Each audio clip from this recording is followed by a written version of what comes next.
तो बस याद रखिएगा कि पहले बार में बराबर आएगा, दूसरा बार में कहा और पट्टिया काम। हेलो फ्रेंड्स, तो हम लोग देख रहे हैं दो चर वाले रैखिक समीकरणों का युग्म, यानी कि चैप्टर नंबर 3।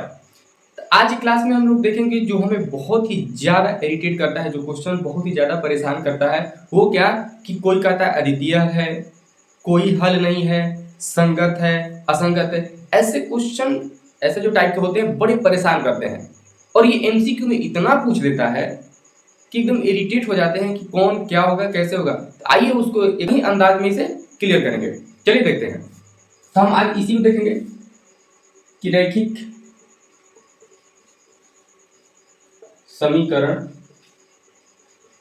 समीकरणों के संगत एवं असंगत युग्म।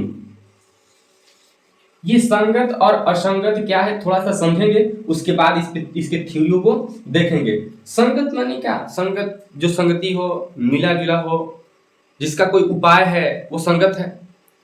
और असंगत जिसका कोई उपाय नहीं, जो मिला जुला न हो, वो क्या है? असंगत। जैसे समझिए, यहां पर हम मान के चले तो ये आपस में क्या है? मिला जुला है, तो संगत है। ये देखिए और एक ये देखिए, और इसी पे एक लाइन और है, यानी कि इसी पे लाइन पे दिया हुआ है। तो बताइए आपके अनुसार इसमें संगत कौन होना चाहिए?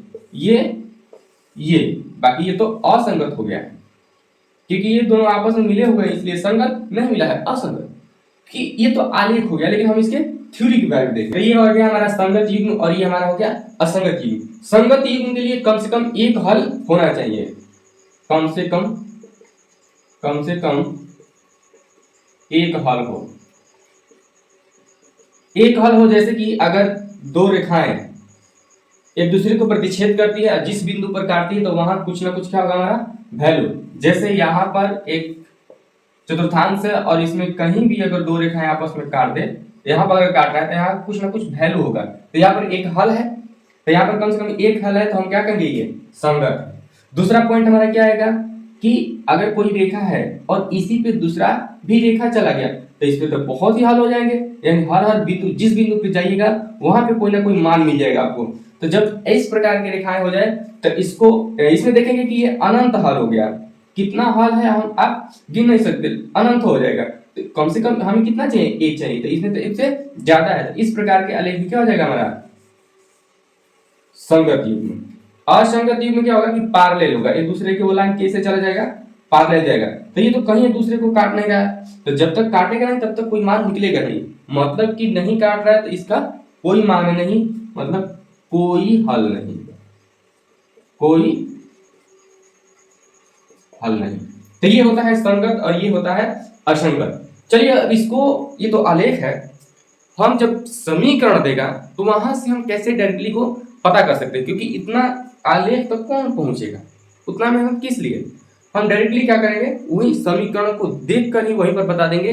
समीकरण लेते हैं, a1x plus b1y plus c1 बराबर 0, ये हमारा फर्स्ट हो गया। यहाँ पर a2x plus b2y plus c2 बराबर 0, ये हमारा सेकेंड हो गया।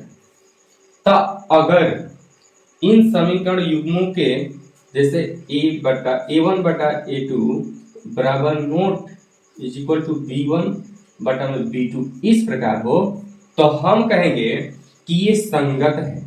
कैसा है? संगत है। अगर ये संगत है तो इसका एक हल होगा, एक हल होगा अद्वितीय, अद्वितीय कहेंगे। और इसके जो रेखाएं होंगे, रेखाएं एक दूसरे को प्रतिच्छेद करेंगे, प्रतिच्छेद करती है। क्लियर है?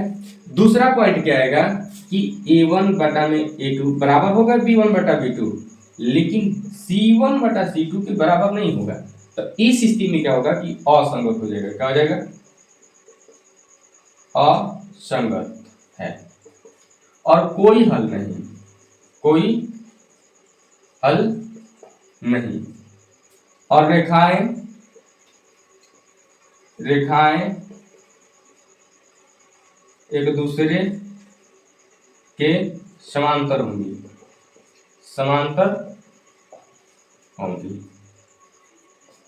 तीसरा लाइन क्या हो सकता है हमारा कि यहाँ पर A1 बटा में A2 बराबर B1 बटा में B2 बराबर C1 बटा में C2, ये सभी आपस में बराबर हो जाएंगे। तो जब बराबर हो जाएंगे तो ये भी क्या होगा हमारा संगत। इसे आप आश्रित, अगर इस लाइन को कहे आश्रित तो आप आश्रित को भी टिक कर सकते हैं, इसे आश्रित भी बोला जाता है, संगत है। अब इसका क्या होगा, अनंत हल है, अनंत हल होगा, अनंत हल होगा। और रेखाएं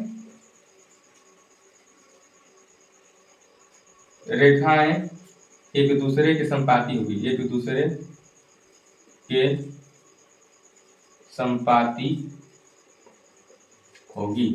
अब देखो इसके लिए जो हमारा रेखा का आलेख बनेगा वो कुछ इस प्रकार से बनेगा, यानी कहीं ना कहीं एक जगह पे क्या करेगा, प्रतिच्छेद करेगा। दूसरा पॉइंट के लिए कैसे बनेगा, तो ये पैरेलल होगा, समांतर होगा। तीसरा पॉइंट के लिए वो संपाती होगा, एक ही पर दूसरा रेखा भी चला जाएगा।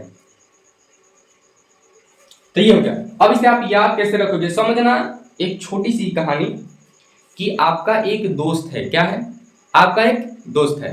अगर वो आपके सामने आपसे अगर कोई गलती हो तो तड़क्का, कुछ लोग होते हैं जो मुंह पर ही जवाब दे देते हैं, तो वो लोग भी ठीक ठाक ही माने जाते हैं। लेकिन कुछ लोग ऐसे होते हैं कि आपके सामने इतनी मीठी मीठी बात करेंगे और वही बात दूसरों के सामने क्या कर देंगे, गलत तरीके से इस्तेमाल करेंगे।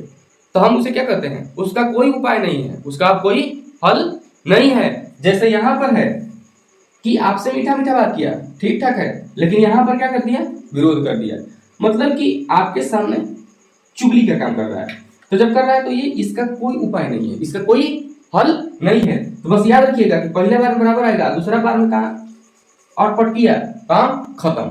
पहले तो हो जाएगा असंगत और दूसरा में इसका कोई हल नहीं, इसका कोई उपाय नहीं है। मुंह पर काट दिया तो मतलब कि ठीक है, मुंह पर काट दिया अगर तो समझो कि ठीक ठाक है, संगत है, एक हल होगा।